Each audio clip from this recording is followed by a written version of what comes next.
মুহররমের 10 তারিখ। আরেকটা কি, দুইটা দিন ছিল। আরেকটা হলো হযরত মূসা আলাইহিস সালাতু ওয়াস সালাম মুক্তি পেয়েছিলেন ফেরাউনের 8 লক্ষ বাহিনীকে একসাথে ধ্বংস করা হয়েছিল। এই দুইটা খুব কঠিন দিন। মুহররমের 10 তারিখে রোজা রাখতে দেখেন, বরং ঈদ পালন করে। কাদিমান নবী সাল্লাল্লাহু আলাইহি ওয়াসাল্লাম আল মদিনা, নবী মদিনায় আসলেন। মদিনায় আইসা দেখে তারা একটা দিনে খুব ধুমধামে ঈদ পালন করে। ওইটা কি, মুহররমের 10 তারিখ। আরেকটা কি, দুইটা দিন ছিল। আরেকটা হলো হযরত মূসা আলাইহিস সালাতু ওয়াস সালাম মুক্তি পেয়েছিলেন ফেরাউনের 8 লক্ষ বাহিনীকে একসাথে ধ্বংস করা হয়েছিল। এই দুইটা খুব কঠিন দিন। ওয়ালা হুম ইয়াউমানি ইয়ালাবুনা ফীহিমা ফিল জাহিলিয়া। নবী বলছেন কি ব্যাপার? তো এরা বলতেছে যে মুহররমের যে 10 তারিখ, এই 10 তারিখে কারবালায়, মানে মুহররমের 10 তারিখে এই ঘটনা হয়েছে। ইতিপূর্বে মূসা আলাইহিস সালাতু ওয়াস সালামকে যেদিন মুক্তি দিয়েছিলেন আল্লাহ, 8 লক্ষ ফেরাউনের বাহিনী যেদিন লোহিত সাগরে নিমজ্জিত হয়েছিল, দিনটা ছিল মুহররমের 10 তারিখ। এই 10 তারিখের কারণে আমরা এটা স্মরণীয় হিসাবে যুগ যুগ ধরে স্মরণ করে আসতেছি। আমরা রোজা রাখি, ভালো কাজ। মূসা আলাইহিস সালাম, আল্লাহ মূসা আলাইহিস সালাম এবং মূসা আলাইহিস সালামের বাহিনীকে বিজয় দান করলেন। ফেরাউন এবং ফেরাউনের সাথীদেরকে লোহিত সাগরে নিমজ্জিত করে দিলেন। এটা ভালো জিনিস। এই কারণে মুহররমের 10 তারিখে আমরা রোজা রাখি। নবীজি বললেন, তোমরা মুহররমের 10 তারিখে রোজা রাখো মূসা আলাইহিস সালামের বিজয় লাভের কারণে। এটা তো আমরাই না করবো, তোমাদের যে হকদার তো আমরা বেশি। কারণ মূসা নবীর শরীয়তের বিধিবিধান তোমরা কিচ্ছু পালন করো না, রদবদল করে রেছো, কাটছিট করে লাইছো। এই জন্য রাসূল সাল্লাল্লাহু আলাইহি ওয়াসাল্লাম বলেন, তোমরা মুহররমের 10 তারিখে রোজা রাখবা, কিন্তু ইহুদীদের সাথে যাতে সাদৃশ্য না হয়ে যায়, কোনোভাবেই ইহুদ নাসারার সাথে মিল রাখা যাবে না। সাদৃশ্য যাকে বলে,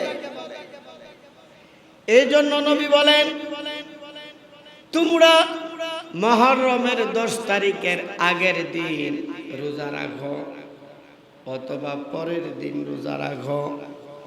9-10 দুইটা রাখো অথবা 10-11 দুইটা রাখো। এই দুইটা রোজার ফজিলত কি?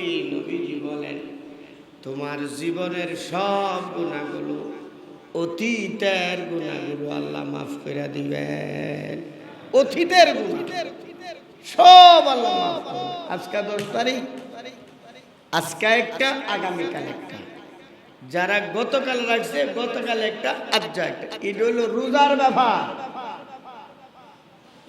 এখানে কেউ যদি আমি 3টা রাখুম হইতো না, 2টা রাখতে হইব, 2 4। কেউ যদি ফাঁসলে যেমন হইতো না। রোজা কইছে 2টা রাখবার লাগি, 3টা রাখলেও হবে না। নাম্বার 2, কি করণীয় আমাদের? এই ধর্মটারে তছনছ বানাই দিছে বেদাতি মোল্লারা, বেদাতি মৌলবীরা, এই হারামখোর মৌলবীরা। জায়গা জায়গা গানের আসর দিতেছে, কারবালার নামে ডুল ডবলা তবলা লইয়া কারবালার নামে কি জারি গাওয়া আরম্ভ হয়েছে। এই জারি গাওয়া জায়েজ না, প্রথম তো এই জারি গাওয়াই জায়েজ না। 2 নম্বরে আমাদের সমাজে ছাইলুড়া চাউল নিয়ে সিন্নি করে, পুরা এলাকাতে চাইল জমা করে এরপরে সিন্নি করব, 10 টাকা জমাইলে 3 টাকা খরচ করব, 60 টাকা ফগাড়া। যারাই তা করে সপ্তাহে খাইবার লাগি যা, তো চান্দা কইরা সিন্নি কইরা এই সিন্নি সবাই খাওয়াইতেছে। আর জারির পাটি আছে, কিন্তু জারির পাটি আছে না, করতে আই আল্লাহ জানে, সারা বছর খবর তা না। এই জারির পাটিদেরকে হায়ার করে আনে টাকা দিয়া জারি গাওয়া, এগুলো জায়েজ না। মা বোনদেরকে বলবো, আপনাদেরকে বলবো, খবরদার, একটা বেদাত কাজে তুমি যদি শরীক হইয়া যাও, কিয়ামতের ময়দানে তোমার জবাবদিহি করতে হবে। সঠিকের উপর থাকো, মিশ্রণ করবা কেন? হক বাতিলে মিশ্রণ করবা। এই জন্য এই যে টাকা দিল, এই যে চাউল ইত্যাদি দিল, সিন্নি করলো, জারি গাওয়াইলো, একটাও জায়েজ না। কবিরা গুনাহ হারাম হবে। কেন হবে? আগে আইতাছে। কার সাথে তাসাব্বুহ হচ্ছে? রাসূল সাল্লাল্লাহু আলাইহি সাল্লামের আল্লাহ আগেই জানাই দিয়েছেন হুসাইনের শাহাদত কিভাবে হবে। আল্লাহ জানাই দিয়েছেন কিভাবে হুসাইনকে শহীদ করা হবে, আবার হাসানকে কিভাবে শহীদ করা হবে, সব তো আল্লাহ জানাই দিয়েছেন। কেমনে জানাইছেন? আর এই 2টা জিনিস জায়েজ না কেন? যেহেতু সময় অল্প, পরে না বলতে পারি। ঘটনা হলো হযরত রাসূল সাল্লাল্লাহু আলাইহি ওয়াসাল্লাম উম্মে সালমা রাদিয়াল্লাহু তাআলা আনহা এর ঘরে, নবীর স্ত্রী ছিলেন 10 জন। 10 জনের মধ্যে একজন হলেন উম্মে সালমা। হযরত রাসূল সাল্লাল্লাহু আলাইহি ওয়াসাল্লাম উম্মে সালমার ঘরে বসা। এমন সময় এক ব্যক্তি ঘরে প্রবেশ করলেন। ওই ব্যক্তিটা আসলে মানুষ ছিল না, তিনি ছিলেন আল্লাহর পক্ষ থেকে ফেরেশতা।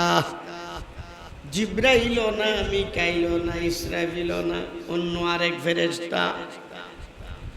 ওই ফেরেশতা নবীজিকে সালাম দিলেন এবং পরিচয় দিলেন এবং নবীজিকে বললেন, ইয়া রাসূলুল্লাহ, আমি কিন্তু জীবনে কোনোদিন আপনার কাছে আসি নাই, আমার পরিচয় অমুক। পরিচয় পাওয়ার পর নবীজি হযরত উম্মে সালমা রাদিয়াল্লাহু তাআলা আনহাকে বললেন, উম্মে সালমা, তুমি দরজাটা একটু আজাইয়া রাখো, যাতে করে বকরির বাচ্চা টাচ্চা, মুরগা, এগুলো ঘরের ভিতরে আসতে না পারে। অন্য লোক তো আসার প্রশ্নই আসে না। কোনো সময় মুরগা, কখনো ছাগলের বাচ্চা ঘরের ভিতরে ঢুকে লাগা, যাতে করে ঢুকতে না পারে। তুমি কি করে রাখো? দরজাটা আজাইয়া রাখো। হযরত উম্মে সালমা বুঝতে পারছেন উনি ফেরেশতা, মানুষ না। উনি উনার জায়গায় বসে রইলেন। কিছুক্ষণ পরে বন্ধুরা হযরত হুসাইন রাদিয়াল্লাহু তাআলা আনহু ঘরে ঢুকবেন। হযরত হুসাইন ঘরে ঢুকার সময় দরজাতে হাত দিয়েছি, দরজা দিয়ে তো আজানো লাগানো না, দরজা খুলে গেছে, হযরত হুসাইন পড়ে গেছে। শুধু মানুষ, 3 বছরের বাচ্চা। হযরত হুসাইন মাটিতে পড়ে গেলেন, আবার সাথে সাথে উঠে গেলেন। পড়ে গেছে, উঠে গেছে, উঠা হযরত রাসূলের দিকে রওনা করলেন। এই তো রাসূল সামনে বসা, পাশে ফেরেশতা, হযরত রাসূল সাল্লাল্লাহু আলাইহি সাল্লামের কাছে গিয়া কাদের মধ্যে ওঠার চেষ্টা করতেছে। নবী তো জানে কি চাইতেছে, কাদের মধ্যে উঠবো, পিছন থেকে দৌড়ছে পরে নবী নুইয়া গেছে। নুইয়া হযরত হুসাইন রাদিয়াল্লাহু তাআলা আনহুকে পিঠের মধ্যে বসার সুযোগ করে দিলেন। হযরত হুসাইন নবীজি দুই কাঁধের মধ্যে বসে গেলেন, এই পাশে পাও রেখে কাঁধে বসে গেলেন। এদিকে রাসূল সাল্লাল্লাহু আলাইহি ওয়াসাল্লাম অত্যন্ত খুশি ছিলেন। ফেরেশতা বললেন, ইয়া রাসূলুল্লাহ, মনে হচ্ছে যে আপনি হুসাইনকে সাংঘাতিক ভালোবাসেন। হ্যাঁ, অবশ্যই ভালোবাসি, আমার তো আর ছেলে নাই, আমার এর ওই তো সব কিছু, নাতি মেয়ের ঘরের নাতি। হযরত নবীজিকে বললেন, আপনার এই নাতিকে শহীদ করা হবে। হ্যাঁ, কি কয়, আমার নাতিরে শহীদ করবে কে? আপনার উম্মতে। তখন নবী বললেন, এরা কি মুসলমান থাকবে? দাবিদার মুসলমান থাকবে, মুসলমান দাবিদার থাকবে। অনেক সময় একটা দাবি করে আসলে বাস্তবায়ন না। আমার নাতি হুসাইনের নির্মম ভাবে শহীদ করবে, আবার মুসলমান দাবি করবে, তাই হবে। হযরত রাসূল সাল্লাল্লাহু আলাইহি সাল্লাম এই সংবাদ শুনে চোখের পানি ধরে রাখতে